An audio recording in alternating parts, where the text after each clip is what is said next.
मैत्रिणींनो, साडी नेसताना येणाऱ्या कोणत्याही प्रकारच्या अडचणींची उत्तरं तुम्हाला आजच्या व्हिडिओमध्ये नक्की मिळणार आहेत, तर व्हिडिओ शेवटपर्यंत नक्की बघा। नमस्कार, पुन्हा एकदा आपल्या स्वाती स्टाईलमध्ये मनापासून स्वागत। तर येणाऱ्या अडचणी कोणत्या असतात आणि त्या कशा सोडवायच्या चला बघूयात। सर्वात पहिल्यांदा तुम्हाला चप्पल किंवा सॅन्डल हे घालायचंच आहे, त्यानंतर साडी नेसायची आहे। यामुळे तुम्हाला साडी किती उंचीची नेसायची आहे हे लक्षात येतं। पेटीकोट बांधण्याची पद्धत बऱ्याचशा मैत्रिणींची खूप चुकीची असते। तर तुम्ही आपली नाभी आहे तर त्या नाभीवरती बरोबर पेटीकोट बांधायचा आणि पेटीकोट बांधण्याची जी नॉड आहे ती आपल्या उजव्या हाताखाली ठेवायची आहे, म्हणजे उजव्या हाताखालीच आपल्याला पेटीकोटची नॉड बांधून घ्यायची आहे। आता बघा, साडी खोचताना तुमची साडी कोणत्याही प्रकारची असू द्यात, साडी खोचताना उजव्या हाताखाली बरोबर साडी खोचायची आहे। समोरून खोचताना पहिल्यांदा दोन्ही हातांच्या खाली साडी खोचून घ्यायची आणि त्यानंतरच मधला साडीचा भाग खोचून घ्यायचा। यामुळे साडी समोरून प्लेन बसते, खालीवर होत नाही। आता पाठीमागे साडी खोचताना अगदी खेचून साडी घ्यायची नाही, त्यामुळे पुन्हा आपल्याला बसताना उठताना प्रॉब्लेम होतो। त्याऐवजी तुम्हाला अशी थोडीशी लूज सोडून व्यवस्थित साडी पाठीमागून सुद्धा खोचून घ्यायची आहे। दोन्ही बाजूनी साडी खोचल्यानंतर आता तुम्ही बघाल आपल्याला बनवायचा आहे पदर। काठपदराच्या साड्या असतील किंवा खूप जड साड्या आहेत किंवा फुगणाऱ्या साड्या आहेत, त्यांचं पदर बनवताना आपल्या नाकीनं येत असतं। तर अशा वेळेस आपण कोणत्या टिप्स वापराव्या जेणेकरून पदर आपला अगदी व्यवस्थित बसेल। यासाठी सुरुवातीला पदर असा गोळा करायचा आणि पदराची उंची आहे ती आपल्याला मोजून घ्यायची। आता तुम्ही या साडीचा पदर बघाल किती फुगतोय किंवा किती फुलतोय। हा जर आपण व्यवस्थित नाही बसवला तर पदर खूप फुलणार आहे। पदराची उंची मोजून घेताना ती हमेशा किंवा नेहमी आपल्या गुडघ्याच्या खालीच ठेवायची आहे। तुमची उंची कितीही असू द्या, साडीच्या पदराची उंची गुडघ्याच्या खाली ठेवणं गरजेचं आहे। आता साडीचा पदर खूप फुलतोय आणि पदर करायला वेळ लागत असेल तर तुम्हाला ही टिप वापरायची आहे। आपल्या खांद्यापर्यंत जेव्हा साडीचा पदर येतो तर तिथे एक चिमटा लावून घ्यायचा आणि त्यानंतर पदराच्या प्लीट्स बनवायच्या। आता प्लीट्स बनवताना बघा, सर्वात वरची प्लीट आहे जी बॉर्डर आहे साडीची तर ती मोठी बनवायची आहे, व्हिडिओमध्ये स्पष्ट दाखवलेला आहे। तर बघा, अशा पद्धतीने वरची प्लीट मी मोठी बनवली आणि त्यानंतर बघा एवढंसं अंतर ठेवून आतमधल्या सर्व प्लीट्स बनवणार आहे।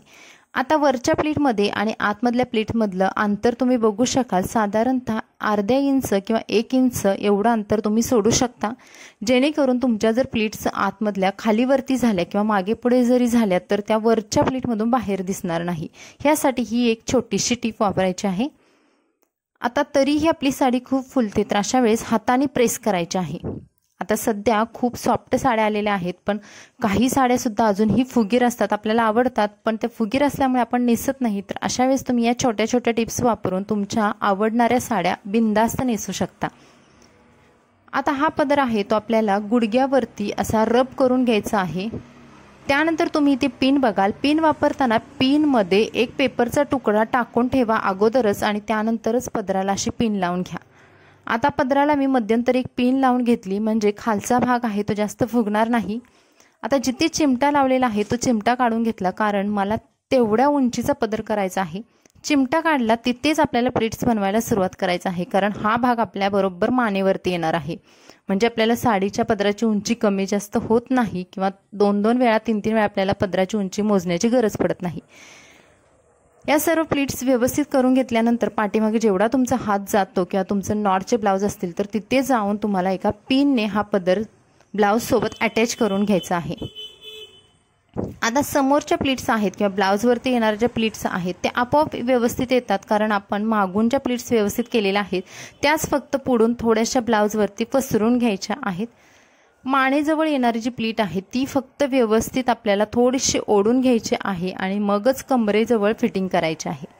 आता कमर फिटिंग साडी नेसताना सिल्क साड्या असतील किंवा अशा काठपदराच्या साड्या असतील तर जास्त प्लीट्स येत नाही, कारण आपण फिटिंगमध्ये साडीचा जास्त जर भाग गेला तर समोरच्या निऱ्या कमी येतात। त्याऐवजी तुम्हाला काय करायचं, असं एक साडीचा भाग ओढून घ्यायचा आणि त्यानंतर बरोबर आपल्या नाभीच्या थोडंसं खाली अशी एक पिन लावून ती साडी तिथे बॉर्डर आपल्याला तिथे सिक्युअर करायची आहे। आणि इथे तुम्ही बघाल माझ्या डाव्या पायावरचा भाग सुद्धा व्यवस्थित फिटिंगमध्ये आलेला आहे। यामुळे आपली साडीचा बराचसा भाग वाचतो, म्हणजे फिटिंगमध्ये जास्त जात नाही आणि आपल्याला भरपूर निऱ्या करायला साडीचा भाग उरतो। पिन लावल्यानंतर थोडंसंच अंतर सोडून अशा पद्धतीने निऱ्या करून घ्यायच्या आहेत। निऱ्या नेहमी मध्यम साईजच्याच करायच्या, सर्वात वरची निऱ्या आहे ती मोठी करायची। आता ही निरी किती मोठी करायची, तर या निरीचा जो भाग आहे तो आपल्या बरोबर डाव्या पायावरती यावा या हिशोबाने एवढी निरे करायची आणि बाकीच्या निऱ्यांसोबत ती सुद्धा जोडून घ्यायची। आता बघा इथे बघाल तुम्ही वरची निरी किती मोठी झालेली आहे आणि आतमधल्या सर्व निऱ्या आहेत त्या एकसारख्या झालेल्या आहेत।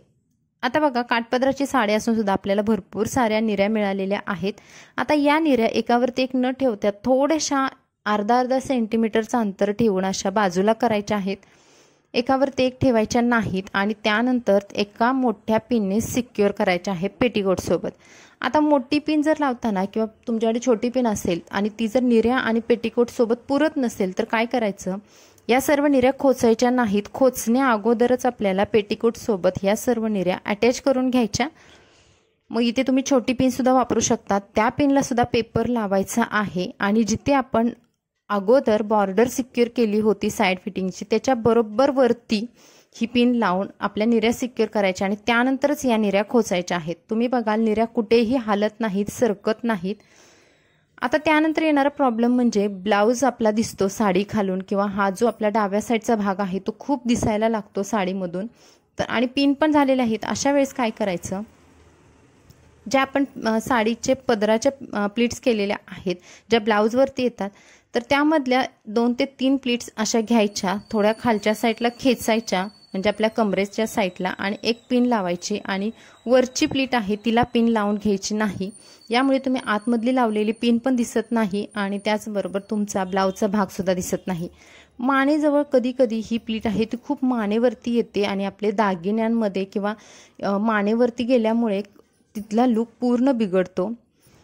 अशा वेळेस काय करायचं, आपलं जे मानेचं हाड आहे त्या हाडावरती बरोबर ही प्लीट्स नेऊन ब्लाउज सोबत अटॅच करून घ्यायची आणि त्याच्यावरती बाकीच्या छोट्या प्लीट्स टाकायच्या आहेत आणि हा प्रॉब्लेम आपला पटकन सॉल्व्ह होतो। साडी किती व्यवस्थित नेसली तरी सुद्धा खालून निऱ्या जर फुलत असतील तर अशा वेळेस सर्व निऱ्या गोळा करायच्या आणि आपल्या पायाच्या अंगठ्याच्या खाली बरोबर या निऱ्या 1-2 ते 3 सेकंदासाठी पकडायच्या आणि वरच्या दिशेने ओढायच्या। यामुळे साडीला किंवा निऱ्यांना एक स्ट्रेटपणा येतो आणि तुम्ही कितीही चाललात तरी पुन्हा या निऱ्या हलत नाहीत। परत येणार प्रॉब्लेम म्हणजे आपण जेव्हा चालतो अशा वेळेस पाठीमागचा साडीचा भाग उचलला जातो आणि साडीचा फॉल दिसायला लागतो। त्यावेळेस तुम्हाला साडीचा जिथे फॉल दिसतोय किंवा जो भाग उचलला जातोय त्याच्या खालचा जो पेटीकोट आहे तर त्या पेटीकोट सोबत हा साडीचा भाग अटॅच करायचा आहे, पण अटॅच करताना बरोबर साडीची किनार आणि पेटीकोट इथे अटॅच करायचं नाही, तर साडीचा भाग आणि पेटीकोट यामध्ये थोडंसं अंतर ठेवून मगच पिन लावायची आहे। आता तुम्ही बघाल बरोबर मी बॉर्डरला पिन लावलेली नाही तर थोडीशी वरच्या साईडला लावली, यामुळे पेटीकोट आणि साडीमधलं जे बॉन्डिंग किंवा कनेक्शन आहे ते व्यवस्थित राहतं आणि कितीही चाललात तरी पुन्हा हा भाग उचलत नाही। आणि तुम्ही बघाल इथे आपली परफेक्ट साडी नेसून झालेली आहे। तुमचे कोणतेही साडीविषयी प्रॉब्लेम असतील तर इथे हे सॉल्व्ह होऊन जातात या व्हिडिओमध्ये, त्यासाठीच हा व्हिडिओ बनवलेला आहे। त्यानंतर पदर पुन्हा जर जास्तच फुलत असेल तर आपण जी पिन लावली होती तर ती एकदम काटाला न लावता थोडंसं मध्यंतरी लावायची, म्हणजे पदर आपला हा फुलत नाही। आणि त्यानंतर हा पदर हा पाठीमागून असं रोल करायचं किंवा आपण कपडे पिळतो त्या पद्धतीने पिळून घ्यायचं आणि इथे आपली साडी व्यवस्थित नेसून झालेली आहे। तर मैत्रिणींनो, तुम्हाला येणाऱ्या प्रत्येक अडचणींचं समाधान या व्हिडिओमध्ये मिळालं असेल तर तुम्हाला व्हिडिओ आवडला असेल तर लाईक करा, चॅनलला सबस्क्राईब करा, हा व्हिडिओ तुमच्या फ्रेंड्समध्ये नक्की शेअर करा। चला भेटू नवीन व्हिडिओमध्ये, बाय बाय।